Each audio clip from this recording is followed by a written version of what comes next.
Totsovao amin'ny mponina amin'ny distrikan'ny Berotsony amin'izao fotoana izao izany asan-jiolahy zany farany teo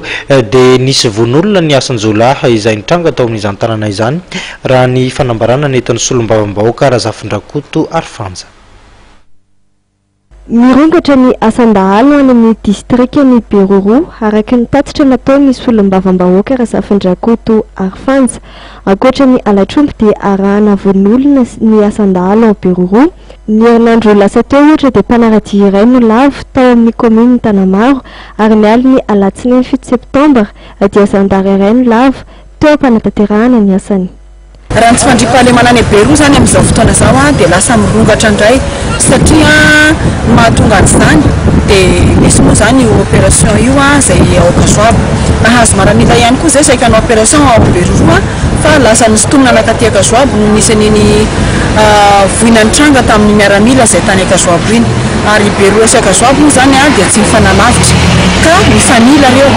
ka raha mafimafy ny aty Kasoabo dia lasa mipiritsaka ry Beroro indray. Ary zahay zany dia anatin'ny anjakan'ny tsy fandriam-pahalemana satria voafefy ataoko hoe ampovoany zany manja avy atsy amin'ny ilany andrefana kalamavony avery sinanana kalamavony sy ambato finandrahana ihosy atsy amin'ny ilany Kasoabo atsy dia mirongadrongatra zany zao ny tsy fandriam-pahalemana ka omaly zany zao dia nisy gendarme lavo aperinasy gendarme atao hoe mbola tanora dia tanora tokoa satria mbola eritreriny amin'ny asa zany stagiaire ary izy koa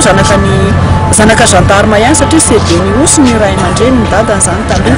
dia maty izy io maty afaka maly alina moa zany maly alina moa zany raha avina andeha hamita hiraka zany satria nisy olona zany aka anazy dia tao amin'ny poste avancé ny Bemavo commune Bemavo izy ny miasa dia andeha hanao hiraka any amin'ny fokotanin'ny Akazomena dia eo anelanelany Akazomena sy Bemavo zany izy io no misy nanafika amin'ny tanàna atao hoe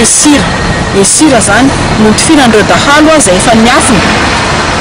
tratrany ambisicade zany izy dia io izy lavo aperinasa io efa damo zareo fa nyray zany no lavo ka ankehitriny zany dia miantso ny fitondram-panjakana mba andray an-tagnana sy hijery akaiky ny asa tsy fandriam-pahalemana ao Beroro io indrindra andefa opération mahery vaika.